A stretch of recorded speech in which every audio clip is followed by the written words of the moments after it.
मानस परशुराम जिसका दर्शन हम इसी कथा में भी करने जा रहे हैं।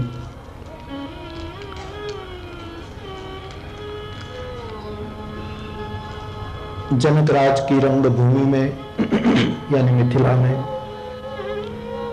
धनुष भंग हो चुका। जो लोग पराजित हुए यानी धनुष तोड़ने में और सीता को पाने में असमर्थ रहे,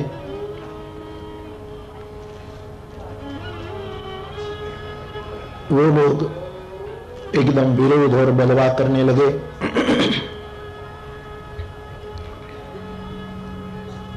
जनक जी चिंतित, विश्वामित्र भी थोड़े वो। उसी समय परशुराम जी का प्रवेश होता है और जो राजे महाराजे विरोध करने पर तूल गए थे वो एकदम सकुच जाते हैं डर के मारे। और फिर परशुराम जी क्रोध में आकर जनक जी को पूछते हैं कि ये धनुष किसने तोड़ा। जनक महाराज जवाब दें इससे पूर्व भगवान राम कह देते हैं कि धनुष तोड़ने वाला आपका कोई दास होगा। परशुराम जी ने तुरंत तर्क कर दिया कि जो दास होता है, सेवक होता है, उसका कर्तव्य है सेवा करना। ये तो मेरे साथ दुश्मनी की गई, मेरे गुरु का धनुष तोड़ दिया गया। ऐसे राम जी के साथ उसकी चर्चा आगे बढ़ती है। और फिर बीच में लक्ष्मण जी मुस्कुराते हुए जनक महाराज परशुराम जी के सन्मुख जवाब देते हैं कि हमने बचपन में कई धनुष तोड़ डाले, इसी धनुष पर इतनी ममता आपको क्यों है कि आप इतने आग बबूला हो गए। सभी धनुष के साथ भगवान शिव के धनुष की तुलना जब लक्ष्मण जी ने की, कि सब समान है, तब वो ज्यादा रोष में आ जाते हैं और फिर लक्ष्मण जी से उसका एक संघर्ष मानो छिड़ जाता है। मैं आपसे ये कहूं कि एक मां हो और उसके 3 संतान हो, 4 हो, 2 हो, 1 हो, 5 हो, समझ में आने वाली बात है, स्वाभाविक है। किसी मां को 1 बच्चा है, 2 है, 3 है, 5 है, जो हो। लेकिन मां 3 हो और बच्चा 1 हो, ये जरा विचित्र सा लगता है। माताएं 3, प्रसूता 3 और संतान 1। ढंग ठीक नहीं लगता, बुद्धि स्वीकार नहीं करती। लेकिन हुआ कुछ ऐसा और हो रहा है ऐसा, शायद इस संसार की रीत देखकर लगता है कि होता रहेगा भी ऐसा, करीब करीब।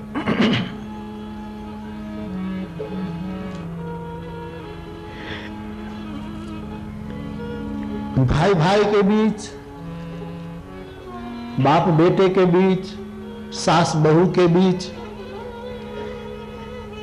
पड़ोसी पड़ोसी के बीच, परिवार परिवार के बीच, प्रांत प्रांत, समाज समाज, राष्ट्र राष्ट्र, न जाने कहां, हर जगह किसी न किसी रूप में संघर्ष ही है। मात्रा में थोड़ा फर्क होता है। तब ये कथा, ये प्रसंग, इस मानस परशुराम का थोड़ा दर्शन, मैंने कल भी कहा था कि ये भूतकाल का संघर्ष वर्तमान के संघर्ष को मिटा सकता है और भविष्य में भी संघर्ष न हो ऐसा वरदान दे सकता है, यदि हम उसको ठीक से आत्मसात करें।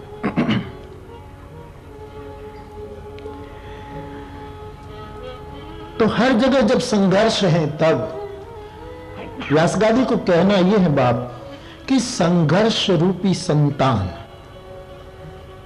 संघर्ष रूपी बच्चा, इसकी जननी 3 है इस प्रसंग में। और फिर जीवन के, केवल मेरा अनुभव नहीं, आप भी अपने अनुभव से उसको जरा तोले, सोचे। कहीं भी संसार में यदि संघर्ष, विवाद, घर्षण, वैर छिड़ जाए तो उसकी प्रसूता सदैव 3 होती है। तीनों से ये निकलता है। एक मां के 3 बच्चे हो, समझ में आता है, लेकिन माता 3, बच्चा 1, ऐसा ही कुछ लगता है इस प्रसंग में। इसलिए सोचिए, हमारे जीवन में संघर्ष कब पैदा होता है, और इस प्रसंग में जो थोड़ा संघर्ष का रूप है, उसकी भूमिका भी यही मेरी व्यासगादी को लगती है। संघर्ष की 3 मां, 3 प्रसूता, 1 कटुबानी, दूसरा विकृत दृष्टि, तीसरा कुटिल क्रिया। और फिर मैं कहूं ऐसा कृपया मत माने, आप अपने जीवन में भी संघर्ष तो है ही, सबके जीवन में थोड़ा बहुत तो है। सत्संग करते रहोगे तो संघर्ष में से भी आप अच्छाई चुन लोगे, समाधान चुन लोगे, यही फायदा हो गया होगा। बाकी है तो सही, सत्संग का फायदा ही तो यही है कि आदमी समाधान प्राप्त कर लेता है। कोई भी घटना मैं एक कहानी कहा करता हूं, शायद पहले भी कही होगी, कि एक बहुत बड़ा राजा था, उसका एक चौकीदार था। लेकिन ये चौकीदार इतनी सेवा करता था राजा की कि चौकीदार मिट करके मित्र बन गया था। कभी कभी महाराजा उसको अपने साथ भोजन के लिए बिठाता था। इतना नहीं, कोई देर रात तक राजा के कमरे में कोई सेवकाई रही हो, कुछ करना हो, कुछ ठीक ठाक, और देर रात तक ये नौकर राजा के कमरे में कुछ करता रहे, तो राजा कभी कभी कहता था अब तुम यहीं ही सो जाओ। तो राजा के शयन कक्ष में वो सो भी जाता था। इतना समीप, इतना मित्र भाव, ऐसी मैत्री जम गई थी। वैसे दंत कथा है,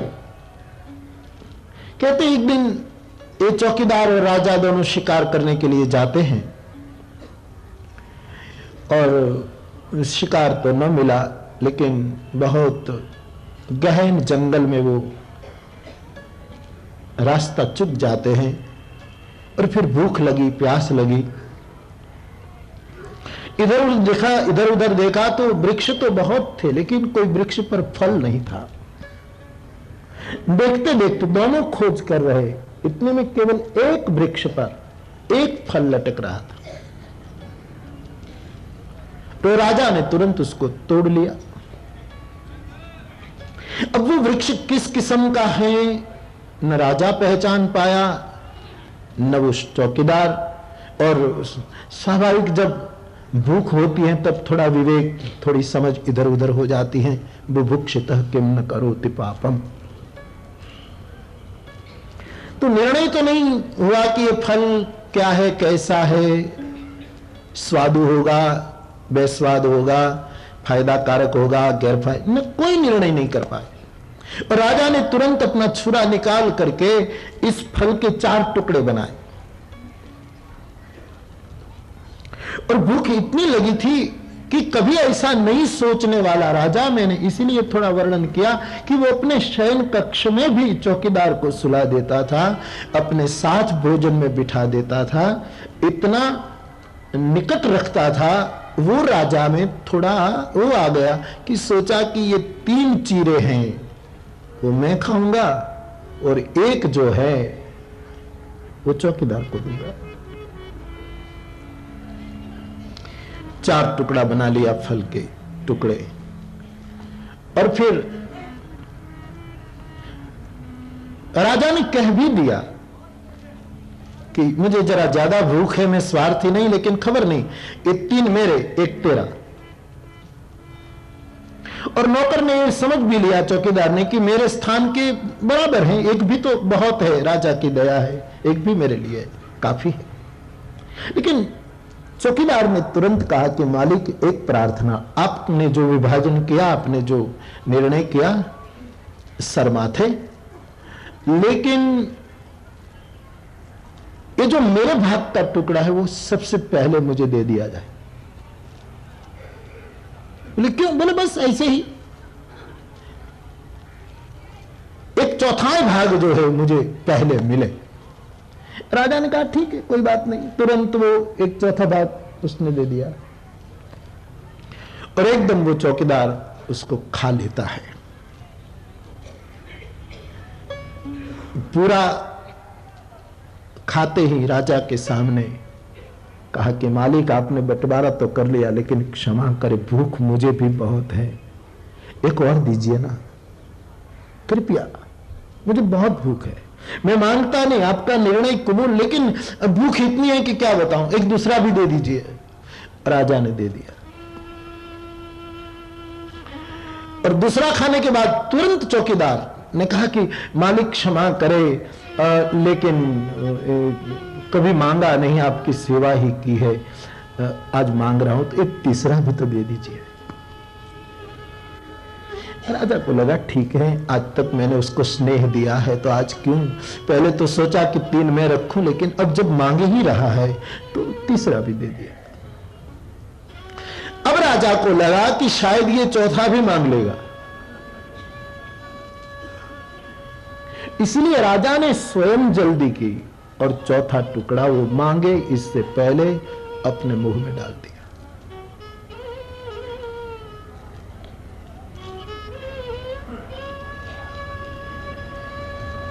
और अपने मुंह में डालते ही राजा ने तुरंत उसको थूक दिया कि अरे ये फल तो विषीला है, इसमें तो जहर लगता है, आदमी मर सकता है, और तूने 3 खा लिए और तू बोला तक नहीं।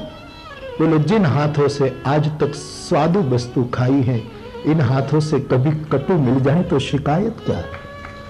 ये जो समझौती है, ये कैसे आएगा, वो सत्संग से आएगा।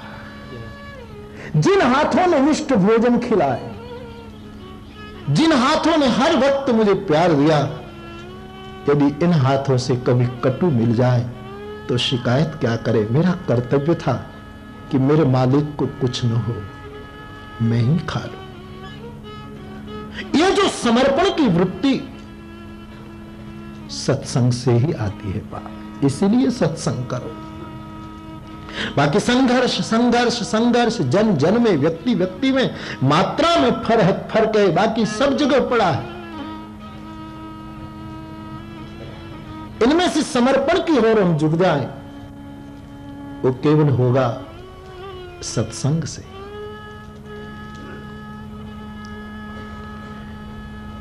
तो ये जो संघर्ष की 3 जननी है, जिनसे संघर्ष पैदा होता है, इन 3 को इस प्रसंग की भूमिका में ठीक से अपने अनुभव से समझे। कुटिल क्रिया, कटुबानी और खराब दृष्टि, ये 3 जननी है संघर्ष की। आप किसी के सामने ऐसे देखोगे और संघर्ष छिड़ जाएगा, देखने मात्र से। आप किसी के प्रति ऐसे वचन बोलेंगे और संघर्ष छिड़ जाएगा।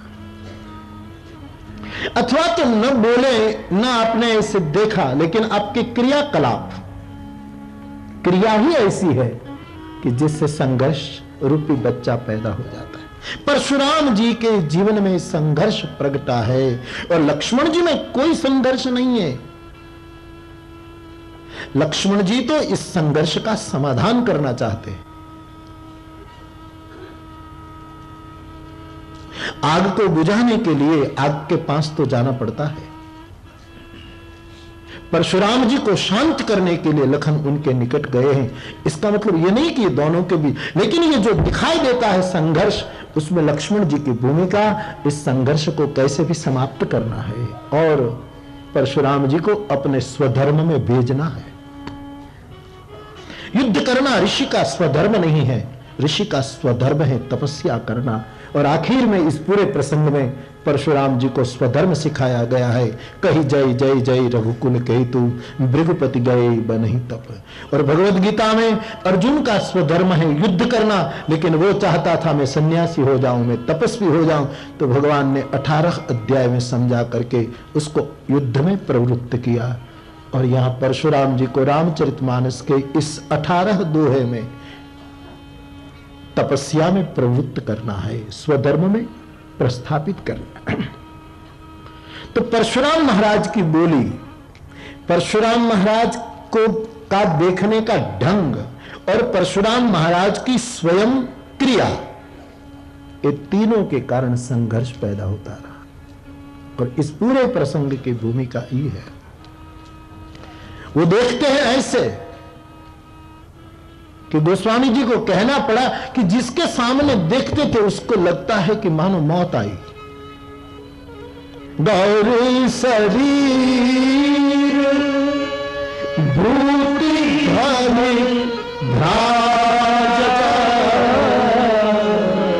भालू विशाल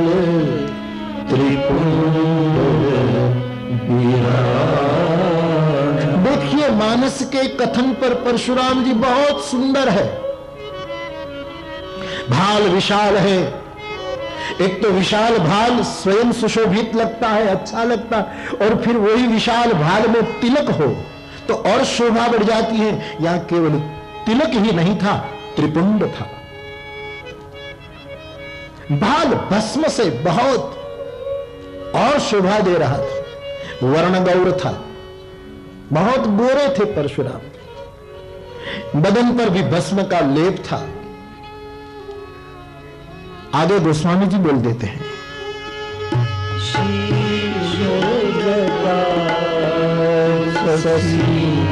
बदन सुहाना,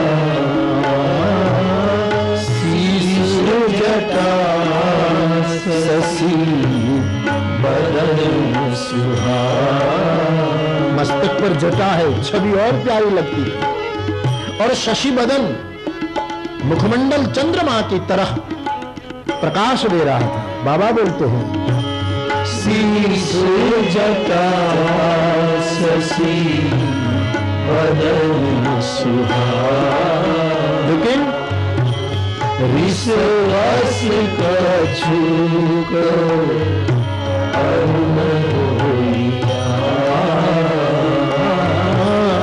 ऋषवस कछुक अरुण होइया।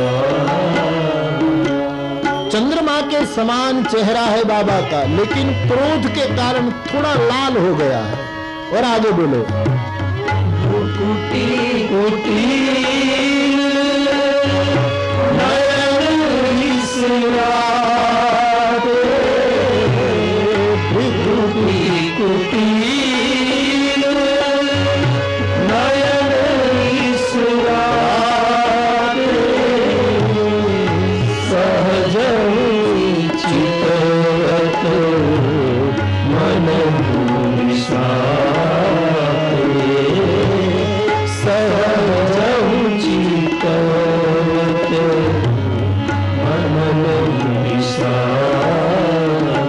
चंद्रमा का सा चेहरा है, थोड़ा लाल हुआ है।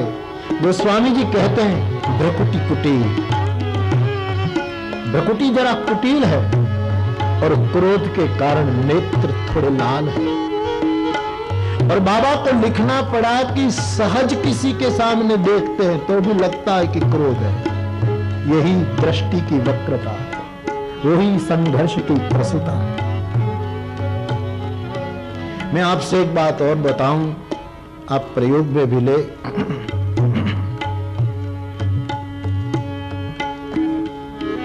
परमात्मा को कहां रखने से फायदा होगा? मंदिर में रखने से फायदा होगा, हृदय में रखने से ज्यादा फायदा होगा,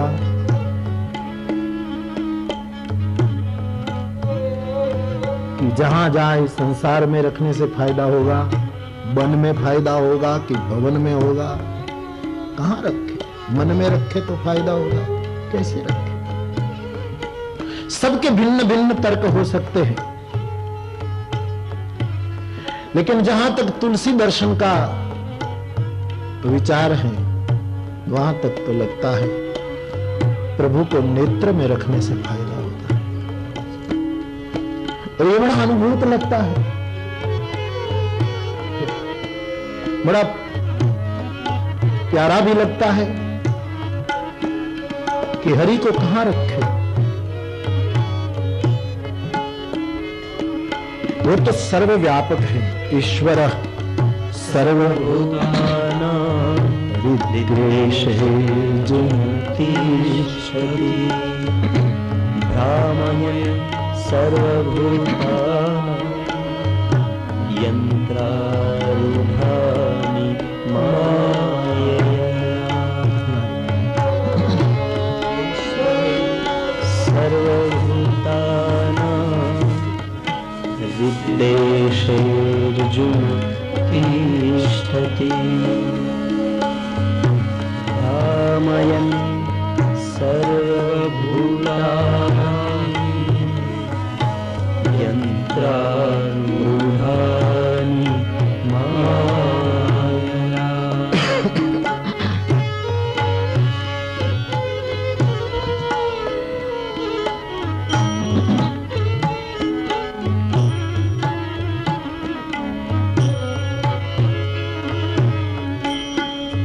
शीश जटा शशि बदन सुहावा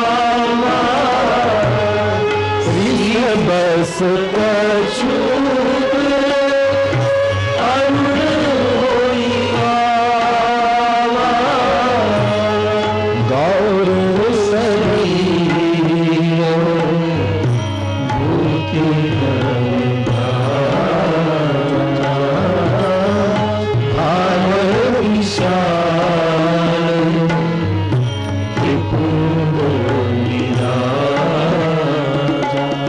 भाई बहन, चर्चा है कि परशुराम भगवान की आंखें लाल हैं, नयन रिसराते। और इसी संदर्भ में मैं आपसे पूछ रहा हूं, मैं फिर एक बार कहूं, ये कोई उपदेश नहीं है। उपदेश मूढ़ों को दिया जाता है, उपदेश मंदों को दिया जाता है, उपदेश अज्ञानी को दिया जाता है। यहां कोई अज्ञानी नहीं है, स्मृति खो गई है थोड़ी बहुत। बाकी यहां गोस्वामी जी की दृष्टि श्रोता वक्ता ज्ञान निधि, ये गोस्वामी जी का सूत्र है। यहां वक्ता को ज्ञानी कहने से पहले हमारे बाबा जी ने श्रोता को ज्ञानी कहा। और जो वक्ता श्रोता को मूढ़ समझे वो शायद उपदेश दे भी सकता है, लेकिन मानस के न्याय पर कौन मूढ़ है, कौन अज्ञानी है। किसी की स्मृति जल्दी जाग गई, किसी की देर से जागती है।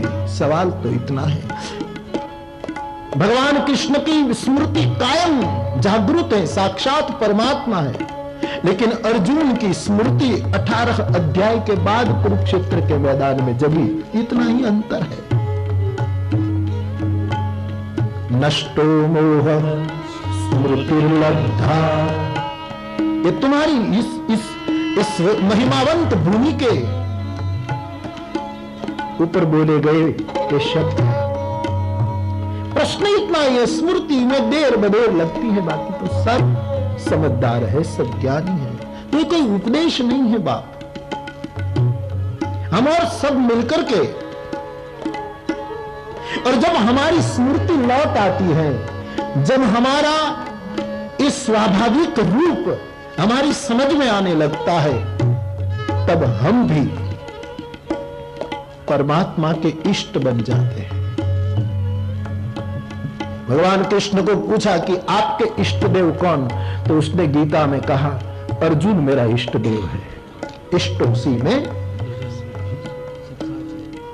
अर्जुन मेरा सखा भी है, मेरे कौटुंबिक पारिवारिक संबंध भी उनके साथ, लेकिन जब मुझे इष्ट की जरूरत पड़ती है तब अर्जुन मेरा इष्ट भी है। राम जी को पूछा कि आपका इष्ट कौन, बोले मेरा इष्ट भरत है। कि ये बालक में 8 दोष हैं, तुम उसको समझाओ। और आगे परशुराम जी बोले कालू कवलू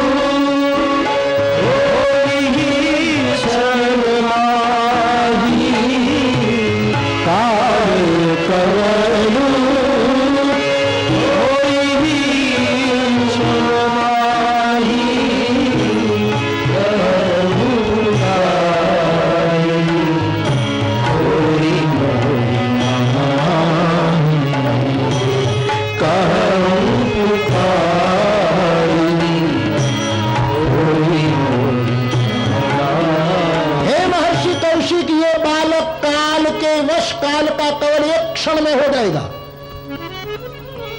एक क्षण में काल का ग्रास बन जाएगा ये बालक। और फिर मैं पुकार करके पूरे संसार को कहता हूं फिर मुझे दोष मत देना, क्योंकि मैंने जितनी बार पृथ्वी को नक्षत्री की है तो लोगों ने मुझको दोष दिया है कि एक सहस्त्रार्जुन के कारण सभी राजाओं को मार देना ये बाबा का कार्य उचित नहीं रहा। सब लोग मुझे दोष देते हैं, यहां भी ऐसा होगा। इस बालक को मैं मार दूंगा और फिर कोई मुझे खोरी मत देना। मैं पूरे संसार को ललकार करके कहूं पुकारी।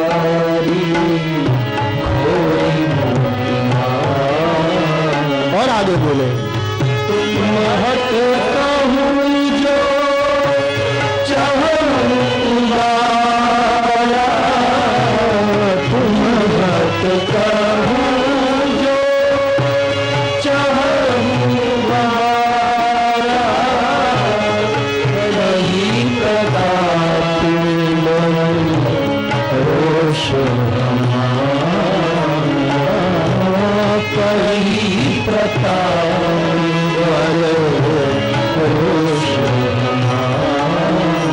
तो ये बालक एक क्षण में काल का कवल हो जाएगा।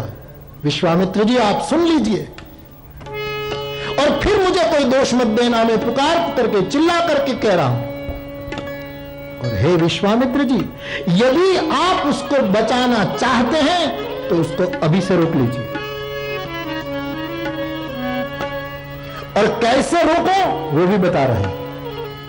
कही प्रताप बल रोष, हमारी 3 वस्तु उसको बता करके रोको। मेरे प्रताप को कहो, मेरे क्रोध को बताओ, और मेरे बल की चर्चा उनके सामने करो, क्योंकि लखन के सामने सीधे तो नहीं बोल रहे, इसलिए कहा कि आप सुना उसको, मेरे प्रताप को, मेरे बल को, मेरे रोष को। ये 3 प्रकार की बात कह करके उसको संभालो, उसको बचा लो, आगे बढ़े।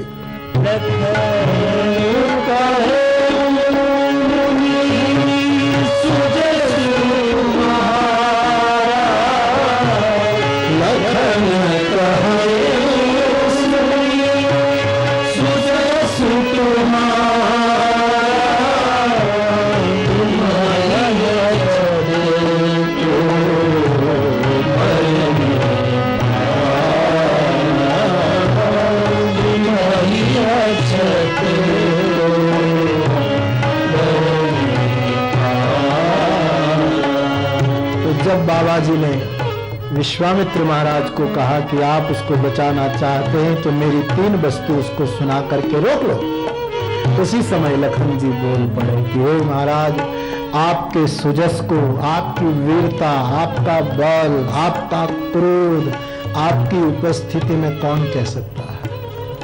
और आपने अपने मुख से बहुत बार कह भी दिया है, और फिर भी संतोष न हो तो थोड़ा और कह दीजिए, श्रोता हाजिर है। तो ये लखन जी जो जवाब देने के लिए तुल जाते हैं, उसकी चर्चा मैं कल करूंगा, उसको आगे कल बढ़ाएंगे।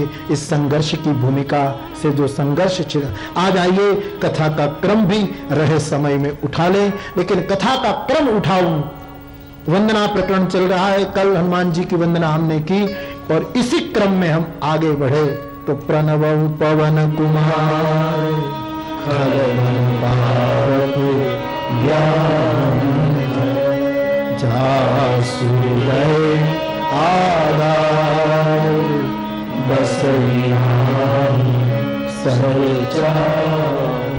तो श्री हनुमान जी महाराज की वंदना हम सबने कल की।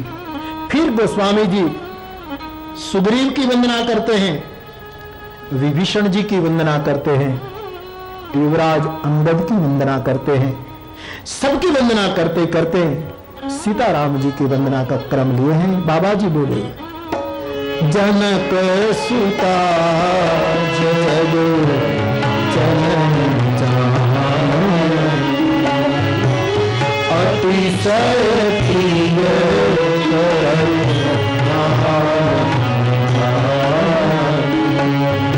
ताके जो पद कमल जासु कृपा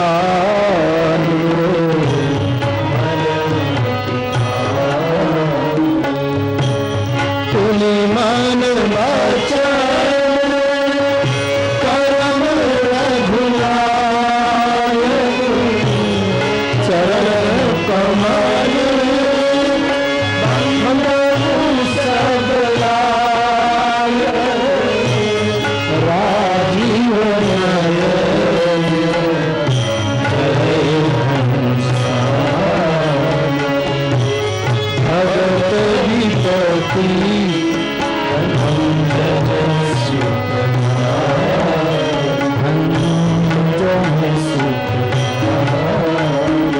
जगत की माता भगवान राघव की अति प्रिय और जनक महाराज की पुत्री जानकी जी की वंदना की, और मांग गोस्वामी जी ने इतनी ही की कि हे मां, आपकी कृपा मुझ पर हो जाए तो मेरी बुद्धि निर्मल हो जाए, विशुद्ध हो जाए। और जब मेरी बुद्धि, मेरा मन, मेरा चित्त शुद्ध हो जाएगा तब भगवान राम के पास मैं पहुंच पाऊंगा, क्योंकि मेरे प्रभु का स्वभाव मैंने जाना है। निर्मल मन जन सोई मोहि कपट छल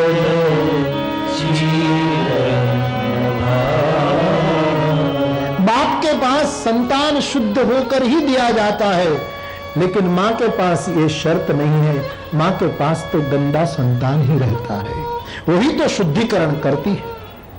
तो हे माँ, तू मेरी बुद्धि को शुद्ध करके, निर्मल करके मेरी बुद्धि चित्त आदि को, और फिर मैं भगवान की वंदना करूं जो राजीव नयन हैं, भक्ति की विपत्ति को तोड़ने वाले हैं, धनुष बाण धारण करने वाले हैं, और फिर दोनों की एक वंदना। गिरा अरथ जलदी सब कहिए तो भिन्न न भिन्न बंधु सीता राम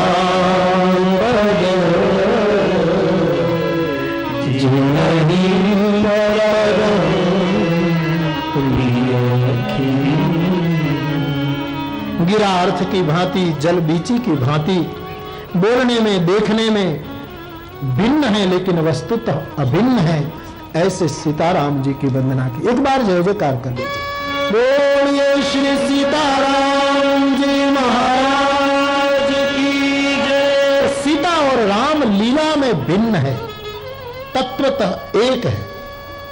तो गुरु वंदना से लेकर सीताराम जी तक वंदना करके अब गोस्वामी जी नौ दोहे में राम नाम महाराज की महिमा और उसकी वंदना करते हैं। आइए उस वंदना को भी संक्षेप में देख ले।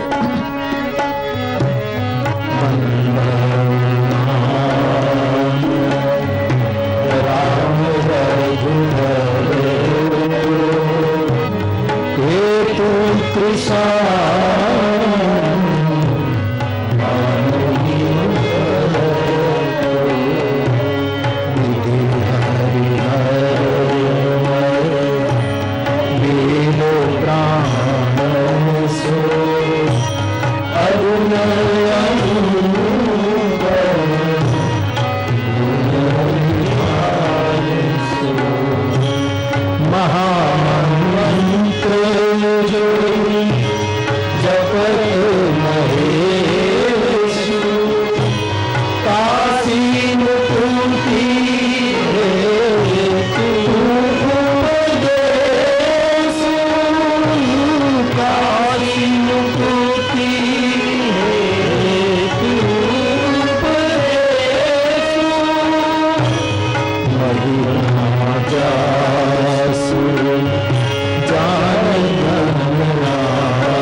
तो भगवान के कई नाम हैं, इनमें से जो राम नाम है उसकी मैं वंदना कर रहा हूं। राम भी जो रघुवर का जो नाम राम है उसी की मैं वंदना करूं, क्योंकि राम तो कई हैं लेकिन रघुवर राम जो है उसकी मैं वंदना करूं। अपनी निजी बात कही है, बाकी राम का अर्थ कोई संकीर्ण नहीं है। जिसका जो इष्ट है वो सब राम ही है, लेकिन मेरे इष्ट रघुनाथ जी हैं, उसी राम का नाम की मैं वंदना करता हूं, जो ओंकार स्वरूप है, प्रणव रूप है, अग्नि सूर्य और चंद्र का हेतु है। ये निश्चित बिल्कुल निशंक बात। राम नाम चंद्र बनकर हमको शीतलता देता है, राम नाम अग्नि बनकर हमारे पाप को नष्ट कर देता है, और राम नाम सूर्य बनकर के हमारे तमस को, हमारी अज्ञानता के अंधेरे को मिटा देता है। राम नाम महामंत्र है, 2 अक्षर का ये नाम महामंत्र है, और भगवान शंकर उसको महामंत्र समझ करके उसका जप करते हैं।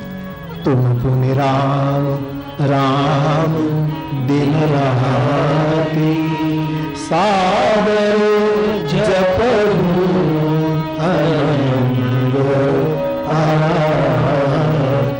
तुम पुनि राम, नित्य राम राम शिव जपते रटते रहते, तो ये महामंत्र है। गणपति ने महिमा जानी राम नाम की तो समाज में प्रथम पूज्य हो गए। आदि कवि वाल्मीकि जी ने महिमा जानी तो परम शुद्ध हो गए। भवानी ने भगवान महादेव के मुख से जब सुना कि एक बार राम बोलने से सहस्त्र नाम का फल मिल जाता है, तब से भवानी भी शिव के साथ राम महामंत्र का जप करने लगी। तो राम नाम की बड़ी महिमा गाई है। ध्रुव ने ग्लानि से नाम जपा, ध्रुवता पाई। प्रहलाद ने नाम का आश्रय किया, भक्त शिरोमणि हो गए। हनुमान जी ने नाम का आश्रय किया, भगवान को वश कर लिया। भगवान शंकर राम नाम बोलते बोलते विष पी गए, और कालकूट फल शंकर भगवान को पूछा गया कि महाराज आपने विष पिया, फिर भी आपको विश्राम कैसे मिला, आप इतने प्रसन्न कैसे रह सके? तब भगवान शंकर ने बहुत सुंदर जवाब दिया कि मैं केवल विष पीता तो विश्राम नहीं मिलता, मर ही जाता, अथवा तो मरता नहीं, अमर हूं, मुझे कोई मार नहीं सकता, जन्म नहीं है तो मरण नहीं, लेकिन मुझे संताप तो जरूर रहता, श्रम रहता, उद्विग्न रहता। लेकिन विष पीने से भी मुझे विश्राम मिला, क्योंकि मैं अकेला विष नहीं मैंने पिया, विष के साथ राम जोड़ दिया था, इसलिए विष और राम मिल गया तो विश्राम हो गया। वैसे संसार के विष को पीने हम सबको पीना ही पड़ता है ना भाई। वो विष पी जाए तो मर जाए, लेकिन ये तो घूंट पीते पीते जीना पड़ता है। ये विष बहुत खराब है। वही विष को हम पचा पाएंगे जब राम मंत्र को जोड़ देंगे, तो विश्राम हो जाएगी। तो कालकूट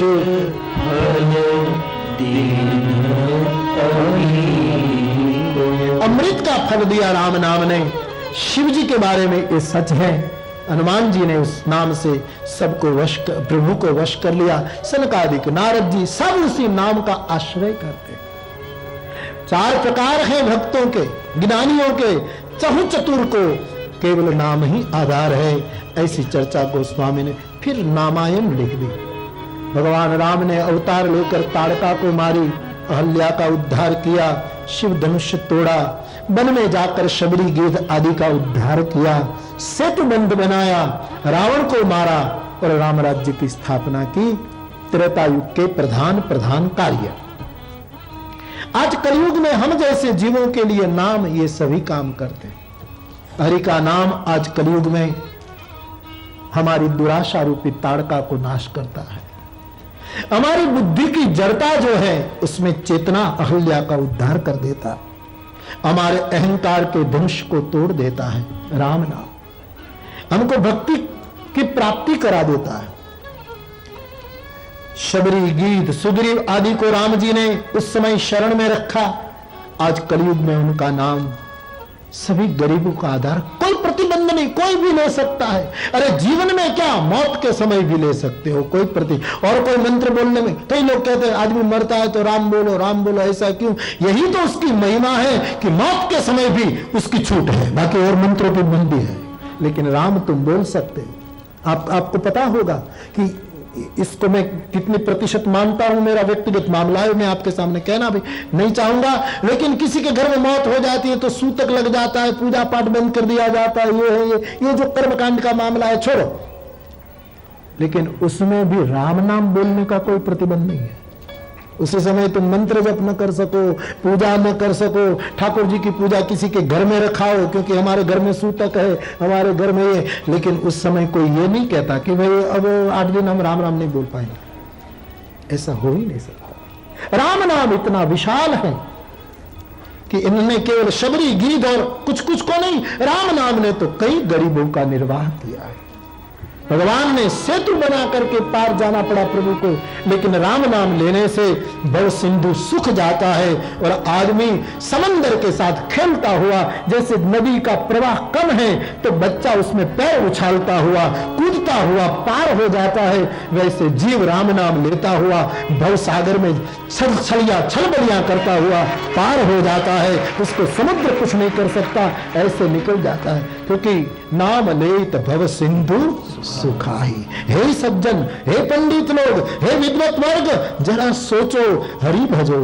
ये बात गोस्वामी जी हम सबको कहना चाहते। रावण को मारा रघुनाथ जी ने, उनका नाम दुराशा को मिटा देते हैं, पाप ताप को नष्ट कर देते हैं, और राम जी ने राम राज्य की स्थापना की, उनका नाम साधक के मन में सदैव राम राज्य की स्थापना कर देता है। ऐसी नाम की महिमा है। नहीं कलि कर मन भगति राम नाम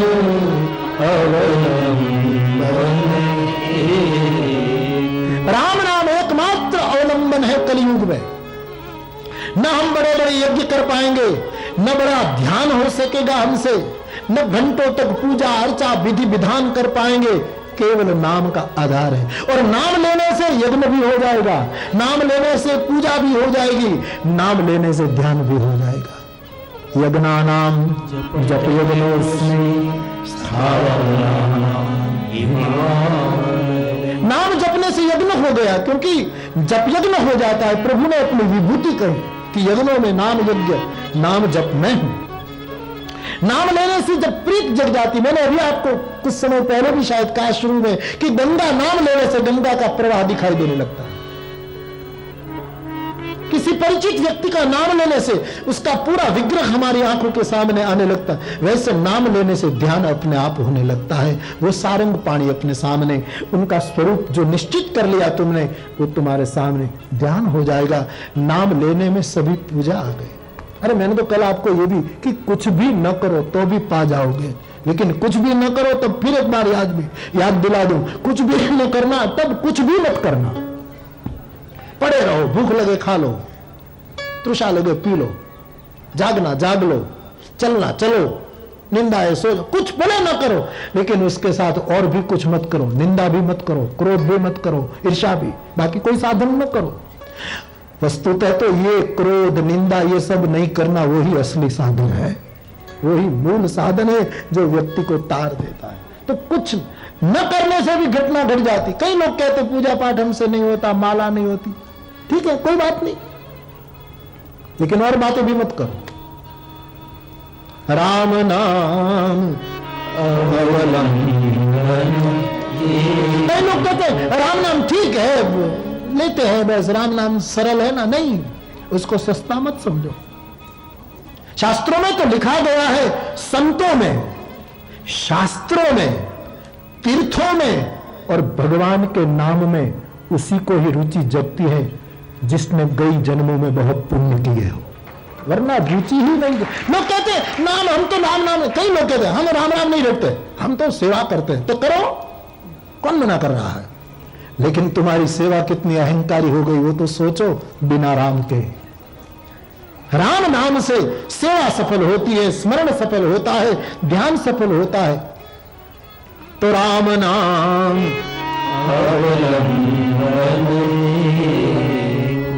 गुप्त अकाम निरंतर ध्यान सहित सानंद। जब करो तो इतना ख्याल रखो, मन ख्याल रखो तो भी। गोस्वामी जी ने तो छूट दे ही दी, भाई को भाई अनख आलस हो, लेकिन इतना रखने से ज्यादा आनंद आएगा। कोई भी नाम जपो, राम कृष्ण शिव दुर्गा जो जपो जपो, लेकिन इतने नियम को, नियम भी न कहो, स्वाभाविक ढंग से आप उसको कर सके तो। जप के पीछे ये सी बात अधिकारी संतों ने कही है, गुप्त अकाम निरंतर ध्यान सहित सानंद। 6 वस्तु, फिर सादर, एक शब्द और आता है, पावत परमानंद, ऐसा दोहा है। सादर, इतनी वस्तु का ख्याल करके कोई जपता है तो परमानंद पाएगा। उसमें पहला गुप्त, नाम को गुप्त रखो। 2 वस्तु गुप्त रखो, एक नाम को और दूसरा दान को। दान को जितना गुप्त रखो इसकी उतनी मात्रा बढ़ती है। जो वस्तु गुप्त रहती है बहुत बढ़ती है। पाप गुप्त रखते हो तो मजबूत हो जाता है। बुरी वस्तु गुप्त रखते हैं ना हम किसी को तो बहुत जटिल कठिन हो जाती, बहुत मजबूत हो जाती। और कोई कह देता है निखालसता से, आत्मनिवेदन कर देता है तो खत्म हो जाता है पाप, छोटा पाप, गए पाप। जितना दाना खाक में मिलकर गुले गुलजार होता है, जितना दबाया उतना फूटा और पनपता है और अंकुरित हो जाता है, बढ़ता है।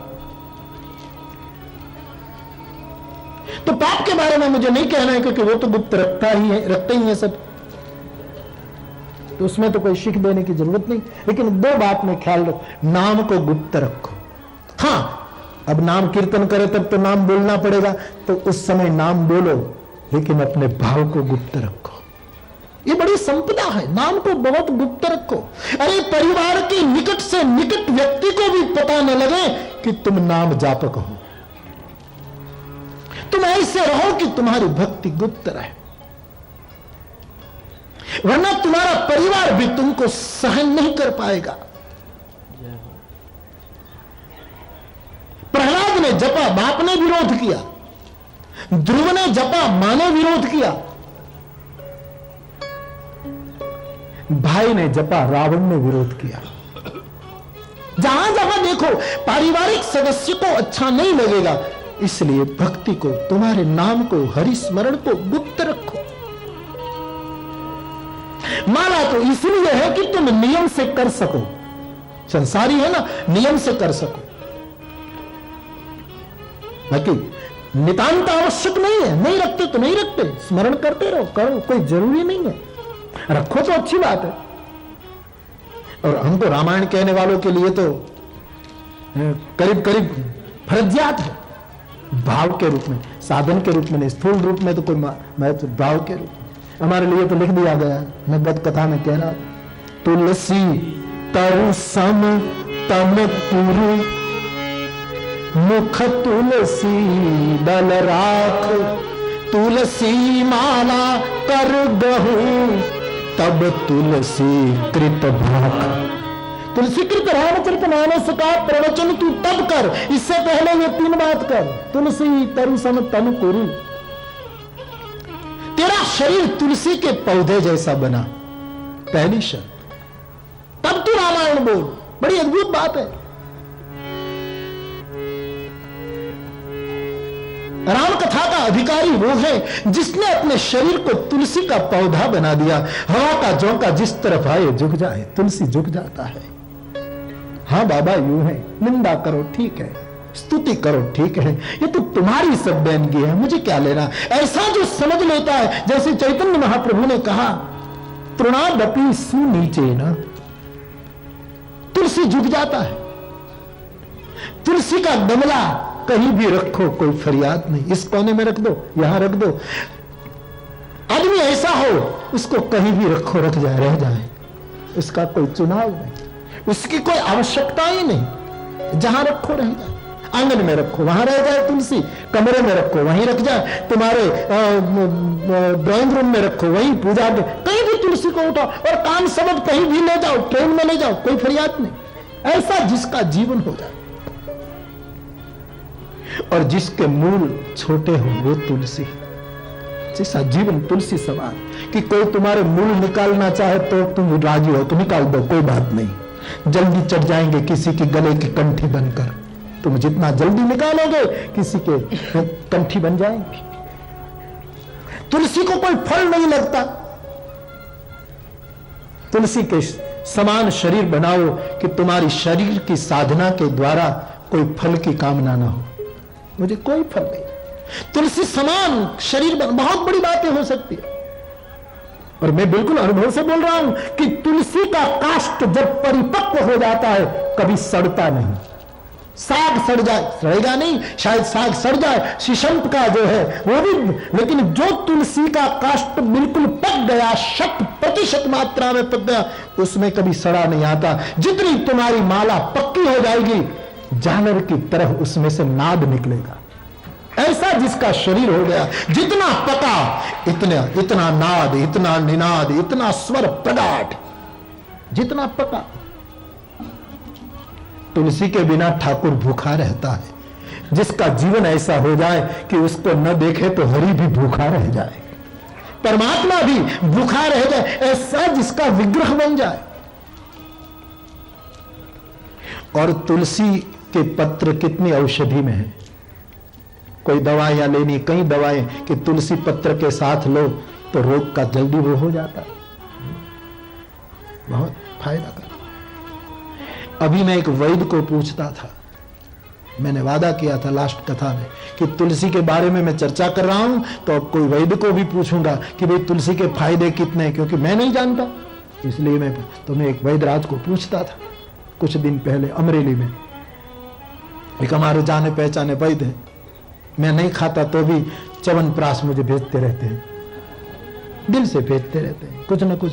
सियाले में, ठंडी के ऋतु में पाक भी बड़े प्यारे हैं मुझे, गाय का घी गंगाजल ढूंढ ढूंढ कर इतनी औषधियां बनाते हैं और भेज देते हैं, बापू को देना, बापू खाएं। मैं जरा चख लेता हूं। राम नाम की औषधि खरी नीत से खाए, अंग पीड़ा व्यापे नहीं, महारोग मिट जाए।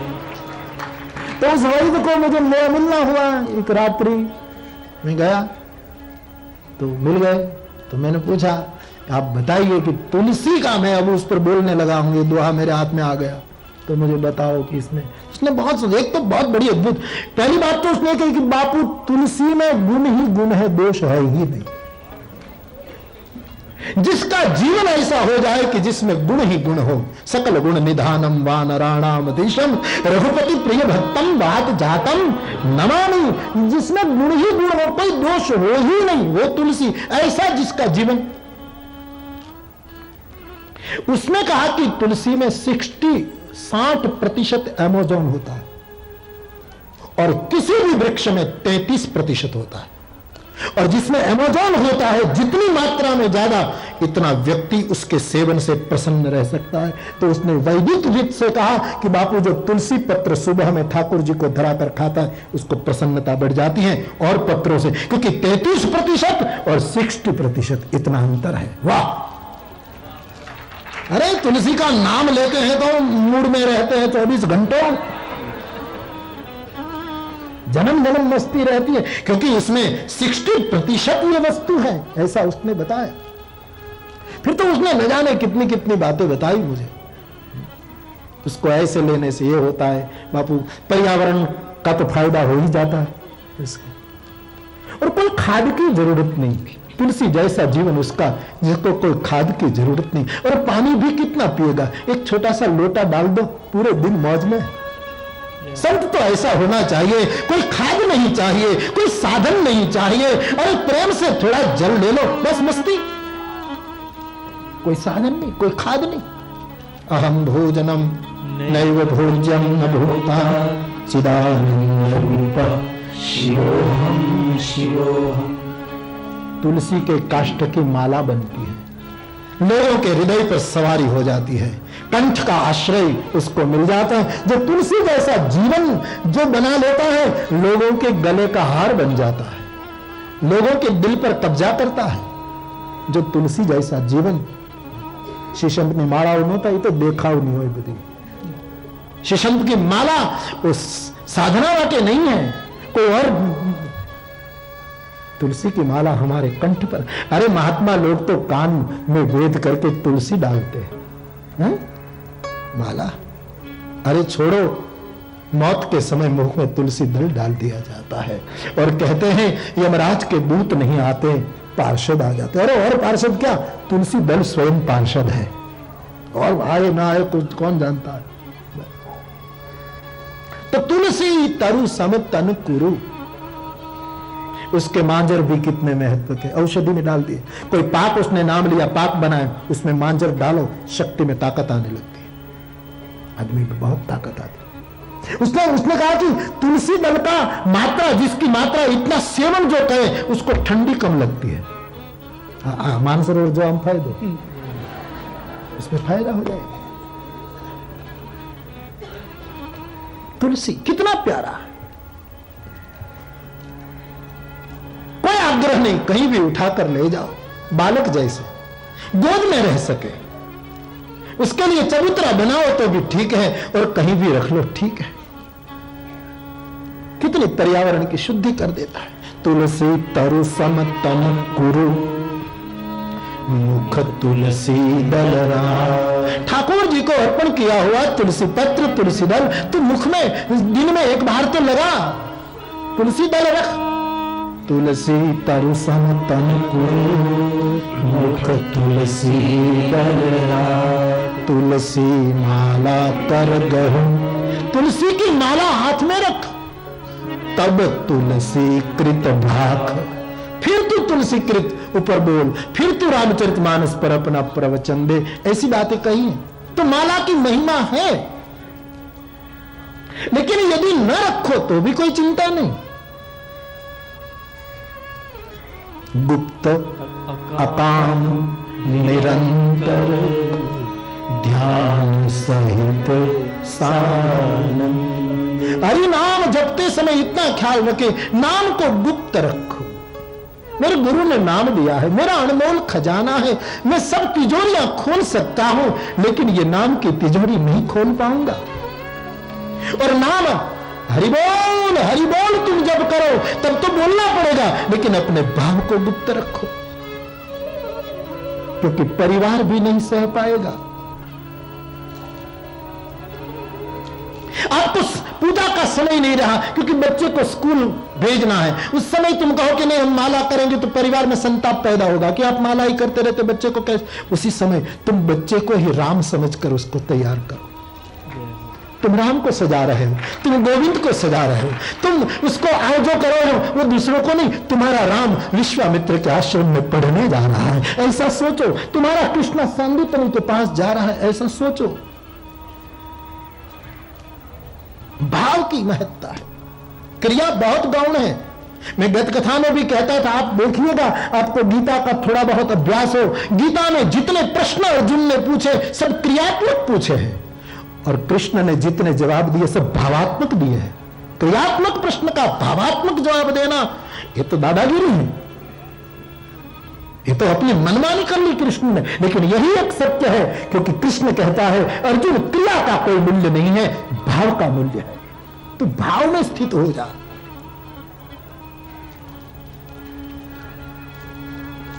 तो कहने का मतलब हरि नाम को गुप्त रखो, बोलो भाव से, लेकिन जहां तक उच्चारण के साथ भी अपने भाव को गुप्त रखो, क्योंकि परिवार भी नहीं सह पाएगा।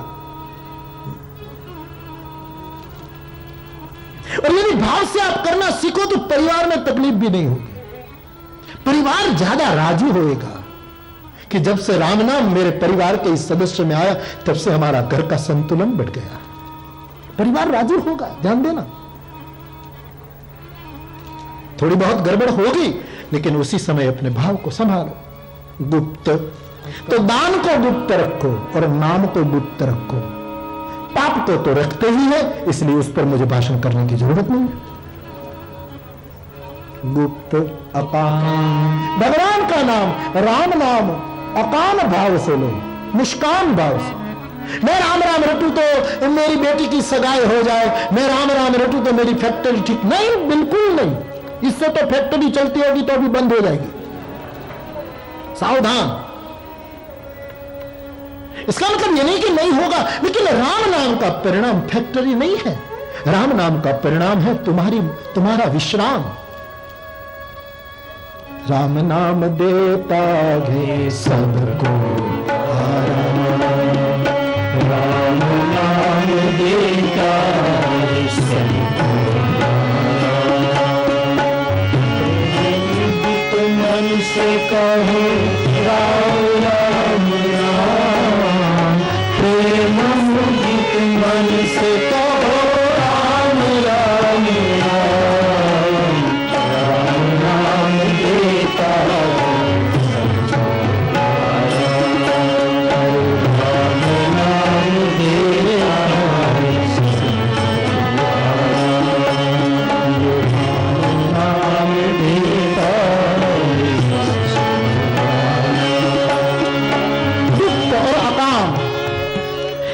फल की कामना से नहीं। तुम नाम का अरे किसी सज्जन का आश्रय करते हो और उस सज्जन को पता लगता है कि तुमको ये मुश्किल है, तो तुरंत वो अपने सामर्थ्य के मुताबिक तुमको मदद करने पर तुल जाता है। किसी को कभी पता लगे तो अरे राम तो सर्वज्ञ है और तुम्हारा सने ही नहीं, ये तुलसी के परम सने ही, वो तो परम सनी, उसको क्या पता नहीं लगेगा। वो जो पता लगेगा तब अपने आप दाता देता जाएगा। भिखमंगे क्यों होते हो? उनका अंश होकर, उनके बेटे होकर मांगे क्यों? राम नाम देता है सबको, राम नाम देता है सबको, प्रेम मुदित मन से कहो राम राम राम, प्रेम मुदित मन से कहो राम राम राम, राम नाम देता राम नाम देता परम मंत्र परम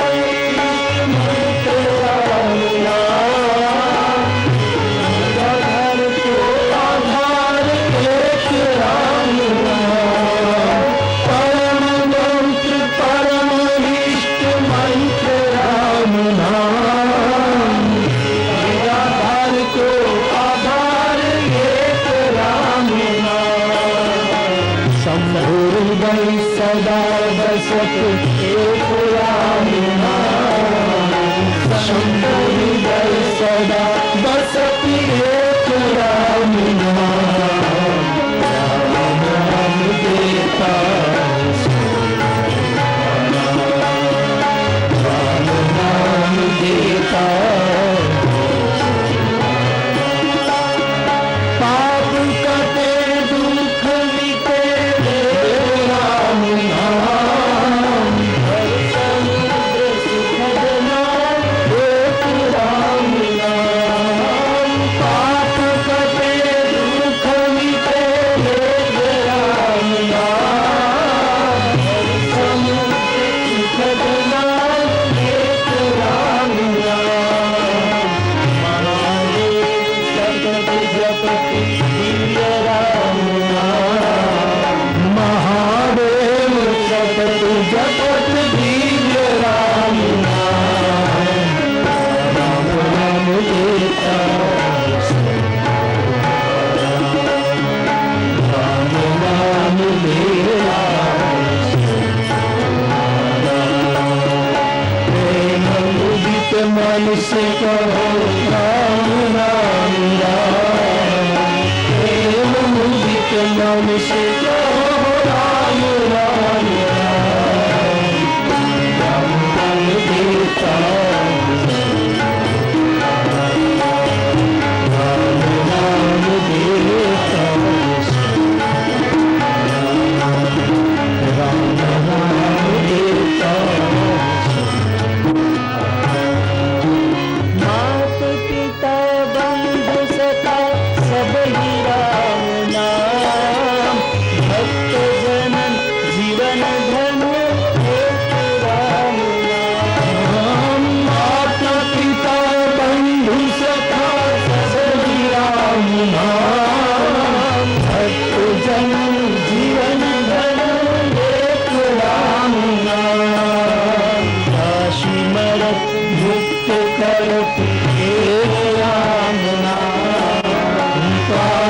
अमृत युक्त करत ये राम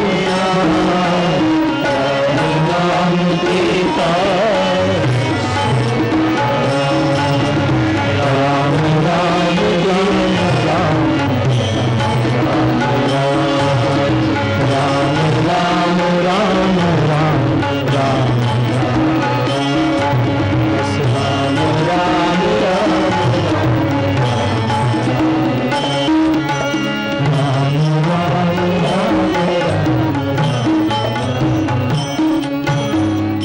अकाल, कोई कामना नहीं, सब कामना वो पूरी करेगा, लेकिन हम न चाहें, हम कोई काम गुप्त अकाम निरंतर निरंतर जपे नियम के साथ।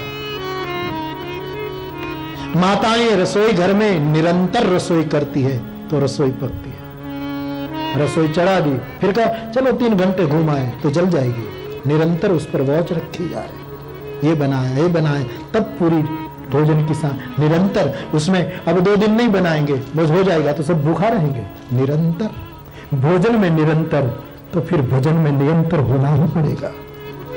नाम निरंतर, गुप्त अकाम निरंतर, ध्यान सहित जिसका नाम ले उनकी छवि आ ही जाएगी ध्यान में। और सानंद, उदास होकर नहीं, आनंदित होकर भाव से और सादर जपत। जो आदर के साथ इतना ख्याल करके जपेगा तो और मस्ती आएगी। बाकी तो भाई कुभाई अनज आलसो नाम जपति मंगल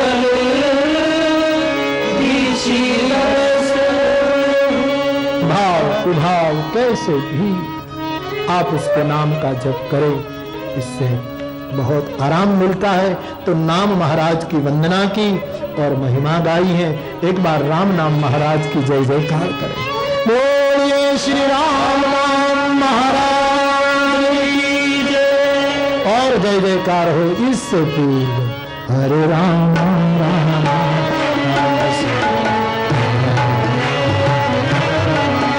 हरे राम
जय जय श्री राम। पवन तनय संकट हरण मंगल मूर्ति राम लखन सीता सहित हृदय बसहु सुधरहु। बोलिए हनुमान जी महाराज की। आज का सत्संग विराम ले रहा है। कल सुबह 9:30 बजे आगे भाव और श्रद्धा के साथ। बोलिए रामचंद्र भगवान की जय। श्री बालकृष्ण भगवान की जय। सद्गुरु भगवान की जय। ओ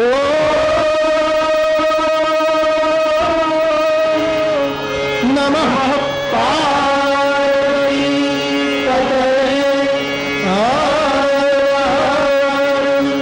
महादेव। पूज्य बापू सरकार के श्री चरणों में वंदन करता हूँ।